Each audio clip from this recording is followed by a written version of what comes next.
कश्मीर की लोक कथा पोशीमाल। कश्मीरी में पोशीमाल शब्द का अर्थ फूलों का हार है। एक था सौदागर, उसकी 3 बेटियां थीं। जब जब सौदागर दूसरे देशों में माल लेकर जाता, वह वहाँ से अपनी बेटों के लिए कुछ न कुछ भेंट ले आता। बड़ी 2 बेटियों के लिए वही लाता, वे कहती, परंतु सबसे छोटी, जिसका नाम पोशीमाल था, कभी उसे कुछ लाने के लिए नहीं कहती। पोशीमाल तीनों बहनों में से सबसे सुंदर, सलोनी और आकर्षक थी। इतना ही नहीं, उसमें इतनी हिम्मत थी जितनी प्रायः महिलाओं में नहीं होती। सौदागर को भी वह सबसे प्यारी थी, इतनी प्यारी कि उसके प्राण उसी में बसते थे। एक साल सौदागर ने बहुत सा माल एकत्र किया और उसे लेकर एक बड़े काफिले के साथ तिब्बत की ओर चल पड़ा। यात्रा पर जाते समय उसने अपनी बेटियों से पूछा कि वह उनके लिए क्या लेकर आए। 2 बड़ी लड़कियों ने अपनी अपनी पसंद बता दी, पर पोशीमाल ने कहा, आप ठीक ठाक और लाभ कमा कर लौट आए, वही मेरे लिए अच्छा है। पर पिता न माना। उसने उसे शपथ दी और विवश होकर पोशीमाल ने कहा, मेरे लिए एक गुलाब लेते आइए। सौदागर यह सुनकर चकित हो गया कि उसकी लाडली बेटी ने किस चीज़ की फरमाइश की। लंबी और श्रमसाध्य यात्रा कर सौदागर तिब्बत पहुंचा। वहां अपना माल बेचा और कश्मीर में बेचने के लिए कुछ माल खरीदा। दोनों बेटियों के लिए 2 वस्तुएं खरीदी, पर गुलाब नहीं मिला। यह शरत काल था। शरत काल में गुलाब कहाँ खिलते हैं। उसकी लाडली बेटी ने पहली बार फरमाइश की थी, वह इसे पूरा न कर सका, जिसका उसे बहुत दुख था। कारवां लौटने लगा, मगर सौदागर का मन जैसे रो रहा था। कारवां चलता जा रहा था और बीच में उन्हें प्रबंधन ने घेर लिया। काफिले को खतरा महसूस हुआ। अंततः उन्होंने एक जगह तंबू गाड़ने आरंभ कर दिए। वे तंबू गाड़ ही रहे थे कि तूफान तेज हो गया। चारों ओर अंधेरा छा गया। आंधी ने सारे तंबू उखाड़ दिए और उड़ा दिए। घोड़ों ने त्रास खाया और लगामें तोड़कर भाग निकले। इसी बीच सौदागर सब कुछ छोड़कर भागते भागते किसी अज्ञात जगह पहुंच गया। वह कोई आश्रम स्थल खोजने लगा, पर इस तूफान में और घटाटोप में उसे कहीं कुछ दिख नहीं रहा था। धीरे धीरे अंधकार छंटने लगा। सौदागर इधर उधर देखने लगा। उसे दूर तक एक श्वेत चमकीला भवन दिखाई दिया। इस भवन की ओर उसके कदम अपने आप चलने लगे। चलते चलते रात हो गई। सौदागर ने पुनः भवन की ओर देखा। उसकी खिड़कियों से प्रकाश किरणें बाहर आ रही थी। सौदागर चलता गया और न जाने कितने समय बाद वह वहां पहुंचा। द्वार पर कुछ देर तक प्रतीक्षा करता रहा, पर अंदर से कोई न आया। सौदागर का अंग अंग ढीला हो गया और उसके पेट में भूख के मारे चूहे दौड़ रहे थे। वह अंदर घुस गया। वहाँ भी कोई न था। भवन के अंदर घुसते ही उसकी नज़र स्नान गृह पर पड़ी। वहाँ गर्म पानी काफ़ी मात्रा में मौजूद था। उसने स्नान किया और स्नान गृह में पहले से ही विद्यमान कपड़े पहन लिए। स्नान गृह से निकलकर उसने एक कमरे में दस्तरखान बिछा पाया, जिस पर तरह तरह के पकवान और व्यंजन थे। वह बहुत हैरान हो गया। इतने बड़े भवन में कहीं कोई नज़र नहीं आ रहा था, पर सब कुछ पहले से ही तैयार रखा गया था। उसने निश्चंक हो पेट पर कर खाना खाया। इतने में अपने आप बिस्तर बिछ गया और उसने अपने आप को प्रभु के हवाले कर बिस्तर पर पसार दिया। थोड़ी देर बाद ही वह गहरी नींद सो गया। जब वह सुबह जागा तो यहाँ से निकल जाने की तैयारी में लग गया। तैयारी करते हुए उसकी दृष्टि बाहर बाग की ओर गई और वह बहुत प्रसन्न हो गया। इस बाग के तिनके तक सूख गए थे, परंतु एक गुलाब की झाड़ में अनेक गुलाब खिले हुए थे। गुलाबों की पंखुड़ियों पर ओस बिंदु थे।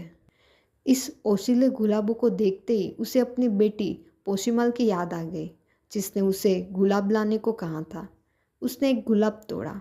इसी के साथ बादल के गरजने की विकट ध्वनि हुई और गुलाब की झाड़ से एक जिन प्रकट हो गया।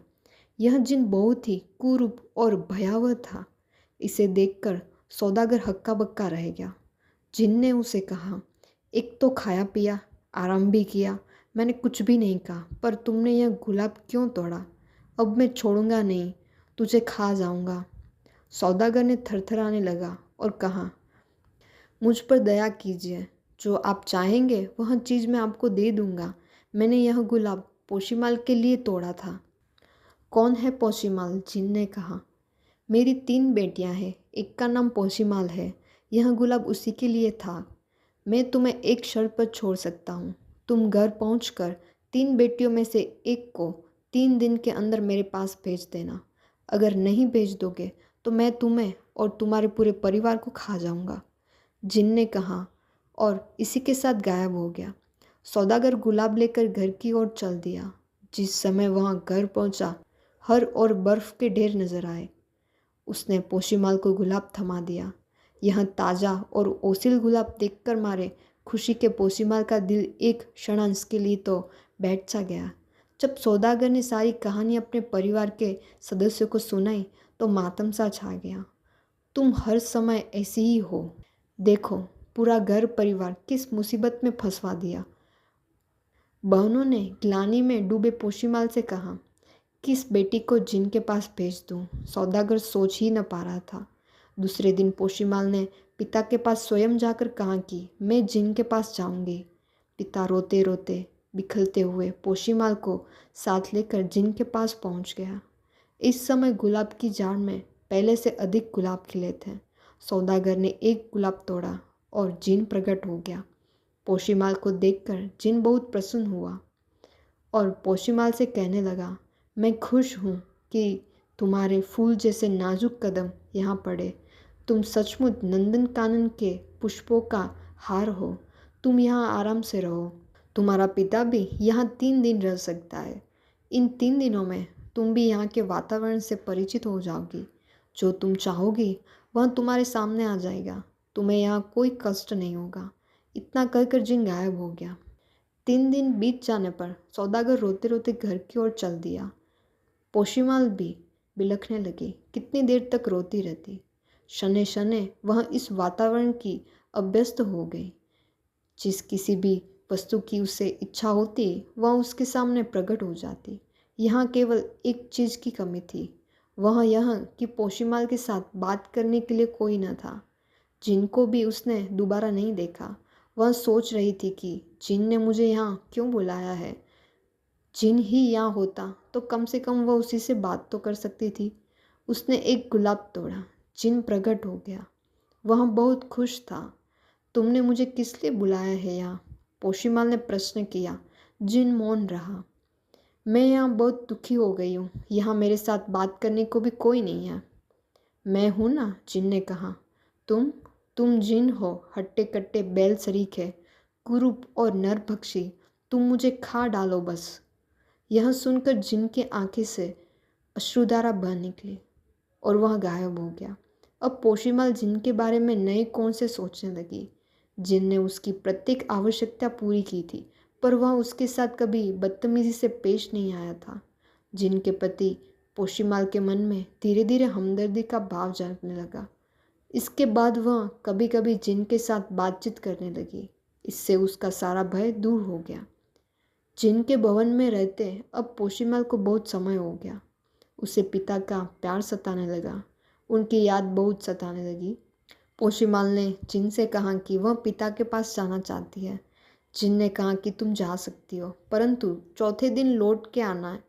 यदि नहीं लौटी तो हालात क्या मोड़ लेंगे उसकी वह स्वयं भी जिम्मेदार होगी। इसके बाद जिन ने उसे पिता के पास भेज दिया। 3 दिन पिता के पास रुकने पर भी उसके पिता का मन नहीं भरा और पिता के आग्रह से ही पोशीमाल चौथे दिन भी रुक गई। वह जिन के पास नियत समय से 1 दिन देर से पहुंची। भवन परिसर में प्रविष्ट होकर उसने देखा कि गुलाबों की झाड़ी सूख गई है। उसने एक कुम्हलाया गुलाब तोड़ा, पर जिन प्रकट नहीं हुआ। समूचे भवन पर मातम सा छा गया था तथा स्फटिक की जगमग आभा बिल्कुल समाप्त हो गई थी। वह जिन की खोज कैसे करती? वह पछता रही थी कि वह विलंब से क्यों आ गई। वह ऊंचे स्वर में विलाप करने लगी। राम जाने की कितनी देर तक वह रोती कलपती रही। इसी बीच उसने हाय की सी आवाज़ सुनी। वह इसी आवाज़ की दिशा में सीधे ही बाग में गई। वह बाग के तालाब के किनारे पहुंची और वहां जिन को तालाब के पानी में उब-डूब करते देखा। उसके शरीर के किसी अंग में शक्ति नहीं थी और वह जीवन की अंतिम सांसें ले रहा था। यह देखकर पोशीमाल बेतहाशा रो पड़ी और तालाब में कूद पड़ी। जिन ने जब उसे देखा वह हाथ पैर हिलाने तथा किनारे तक आने की कोशिश करने लगा। वह पोशीमाल से कहने लगा, तुमने आने में देर कर दी और मैं मौत के कगार तक पहुंच गया। यदि तुम 2-3 क्षण देर से आती तो मुझे मरा पाती। पोशीमाल ने कोई उत्तर न दिया। उसने उसकी बाहें पकड़कर घसीट लिया और किनारे पर ले आई। पर क्या, पोशीमाल जैसे गूंगी हो गई। उसके सामने अब जिन नहीं अपितु एक सलोना राजकुमार था। पोशीमाल ने आंखें मली, उंगली दांतों तले दबाई। वह बिल्कुल सही देख रही थी, सोई नहीं थी वह। राजकुमार ने मधुर मुस्कान के साथ उससे कहा, प्रिय सुनो, अब मैं तुम्हें सारा हाल बताता हूँ। मैं इस इलाके का राजकुमार हूँ। मैं इस सुंदर भवन में प्रायः आता रहता था, परंतु यहाँ किसी को भी रहने नहीं देता था। मैंने कभी भी किसी को दान नहीं दिया और सबको नफ़रत की नज़र से देखा। एक दिन मैं इसी भवन में था और एक देवता एक वृद्ध के रूप में मेरे पास आए। उन्होंने मेरे आगे हाथ पसारे। कुछ देने की बजाय मैंने उसे डांटा और उन्होंने मुझे श्राप दे दिया, जा तू जीन बन जा, उतना कुरूप हो जा जितना तू सलोना है। मैंने उसके पैर पकड़े, गिड़गिड़ाया। तब उसने श्राप मोचन का उपाय बताया। यदि कोई लड़की तुम्हें मोहित करे और तुम्हारा हाल जाने बिना ही तुमसे प्रेम करने लगे और तुम्हें अपने हाथों से छू ले, तभी तुम पहले जैसे आकृति के हो जाओगे। तुम्हें देखकर मुझे लगा कि तुम मुझे इस भयानक कष्ट से मुक्ति दिलाओगी। चलो अब हम अपना राज संभाल लें। मैं तुम्हारे पिता को संदेश भिजवा दूंगा। तुम्हारी दोनों बहनें और पिता हमारे पास पहुंच जाएंगे। पोशीमाल के चेहरे पर एक जबरदस्त नशे की जबरदस्त खुमारी सी छा गई। एक दूसरे को हाथ पकड़ वे आगे चलते गए। गुलाब की झाड़ में सैकड़ों गुलाब खिल गए थे और औंस के गुलाब पोशीमाल और उनके प्रियतम पर अपने को वार रहे थे।